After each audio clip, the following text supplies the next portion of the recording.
little bit about just the defensive philosophy with you, with CJ, and with Miles, and the communication process, because I think a lot of you interchangeable guard in there, man bring the ball up the floor. How much can you see that dynamic kind of maybe wear teams down over the course of a game? Yeah, we're all, great defenders. We've been working since the summer, just, getting acclimated with all our defensive rules here, and we're just trying to play hard within our rules. So we all three do a good job of that. If we see something wrong on the court, we tell each other, and we try to fix each other's mistakes if they happen. But the main thing is just playing hard. That's what we do all the time. So can you see you guys kind of consistently throwing a fresh man out there where you guys are playing 15 to 20 minutes a piece a night versus somebody like Braden playing 35, 40? Yeah, say it again. Can you kind of see that it's beneficial to throw a fresh guy out there every 5-10 minutes on somebody? Yeah, of course. Yeah, just keeping the rotation in.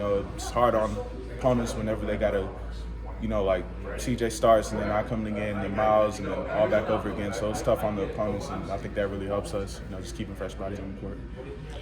Do you enjoy end of the game chaos when you guys got to go full out press? Obviously you don't like to be down, but you guys got about 2 minutes there of full pressing Ohio State. Yeah, we were all just trying to stick together. No matter what, I'm always thinking we're gonna win the game. So that's the number one thing I try to tell my teammates. Like we got this. We got to win the game. So that's all I'm trying to tell my teammates. And even though it didn't happen, we still playing hard until the end. So do you like the full court press, all five of you just going to just play for steals? I don't know. At times it's cool. We were down, so that's kind of what we had to do. But I'm just trying to do whatever it takes to win. So that's what I try to do. Talked about your jump shot a few weeks ago. You were looking at 25% shooting. Now you're, I think, 5 of your last 10. More comfortable. What's been the key to finding your jump shot? I think the main thing is just confidence. Confidence, being ready to shoot, just looking at the goal when I shoot first instead of thinking to pass. So that's probably the main thing, just being confident in my shot.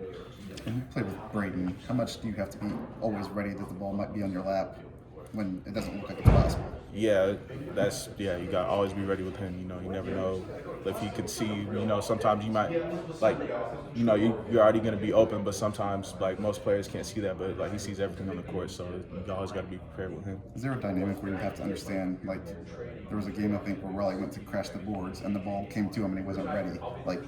He can look like he's taking a jump shot, and it's still going to be a pass. Yeah, I remember that, yeah. I told him to shoot that one, but, he always got to be ready with him, yeah, for sure.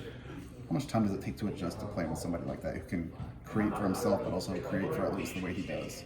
I don't think it took, it was real easy to, adjust to him. He always making the right plays, whether it's his shot or passing it down to TK or kick or skipping it to the corner. So, it's easy to play with him. It was easy to adjust in the summer.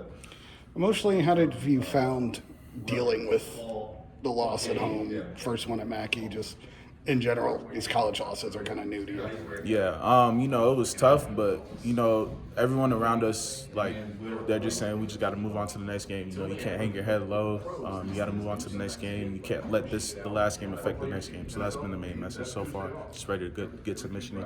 Does it help to see guys like Braden and Caleb and Trey have been there before and they're not getting worked up over one loss? Yeah, because you see last year, we lost to Ohio State last year, but, we still made it far in the tournament. We won the Big Ten championship last year. So, it's tough getting that one loss, but, you just got to bounce back, get ready for the next game. You guys still feel like you've taken a major step up from where you were at the end of last year? Say it again?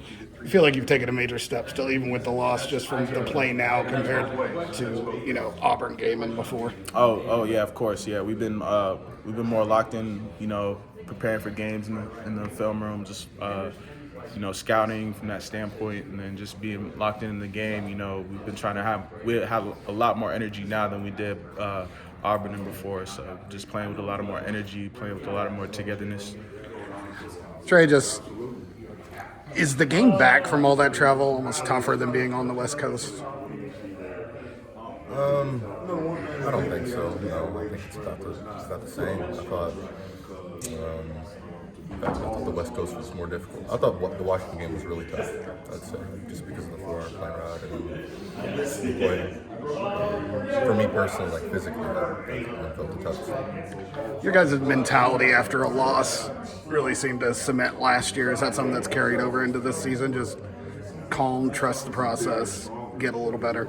Yeah, absolutely. I just think that's who our team is people. I always talk about the type of players that Paint recruits, and the type of players that are hungry and want to improve after a loss. So, we're excited to play tomorrow. That's for sure. Speaking of Michigan, unique team in the sense that they run a lot of stuff with their bigs with the ball in their hands.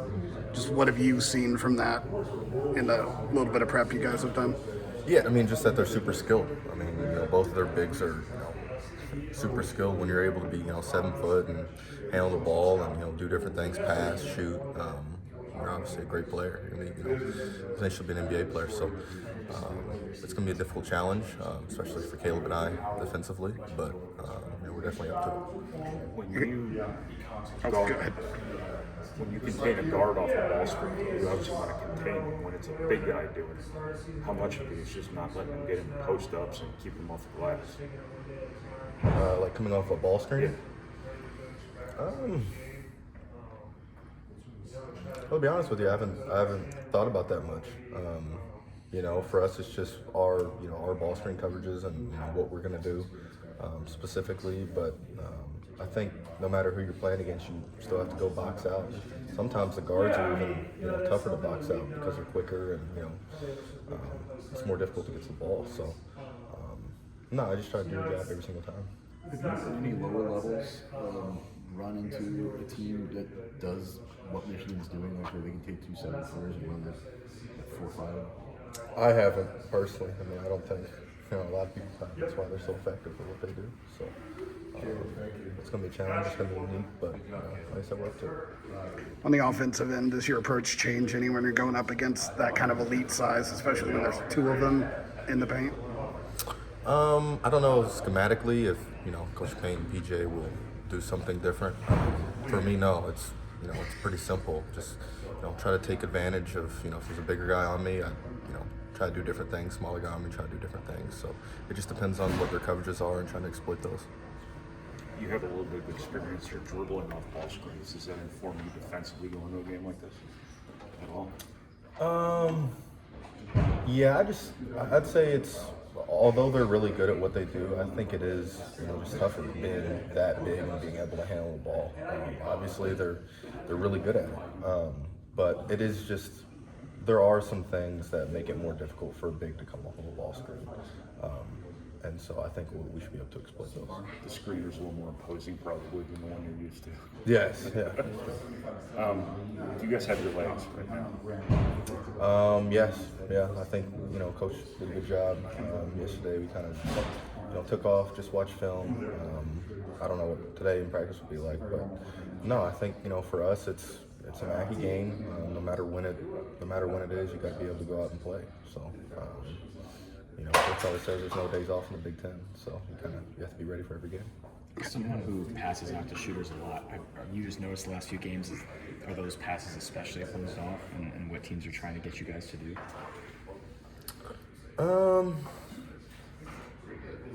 Yeah, I'd say teams are probably starting to defend the 3-point line a little bit more, and so yeah, for me it's about always just trying to make the right read, whether it be shooting a little floater, getting a little flip up to Caleb or throwing it out. So I don't really look too much into, I guess, like how many times I throw it out, or it's more just whoever the open guy is, I try to find and go off that. How much is communication between you and Caleb gonna be important on the defensive end tomorrow? Yeah, no, especially this game. It's going to be really important, very important. Obviously ball screen coverages, but just having 2, skilled elite big guys, that are both, like I said, 7 foot. So it's going to be a challenge, but we're up to it. Do you have actual set plans for the day off Saturday, or is it just one of those things where don't set an alarm? Just gotta... Oh yeah, my plan is sleep for sure. Sleep as much as possible. So how important is the mental break because even when you have days that are like backed off, like yesterday, you're still watching film, and you're still like in the mindset. Do you, as an athlete, do you kind of need? Yeah, I think so. That's always been my thing personally, is trying to get as much of the mental break as possible. I mean, physically, it's not, obviously it's tough, especially after those, plane rides physically, but I think mentally is more of the challenge. You always feel like, when you're on road trips, you always feel like you're on the job, which, I'm sure a lot of people in different jobs feel like that too, but yeah, it's gonna feel nice to get a little bit of a break after this game. Is there an ebb and flow to the season where these breaks really do help you kind of recharge? Yeah, I found that. It just really depends on the scheduling and when we can get a couple days off here and there. So it's not one of the situations where, for me, it happens at one specific point during the season. But yeah, there is.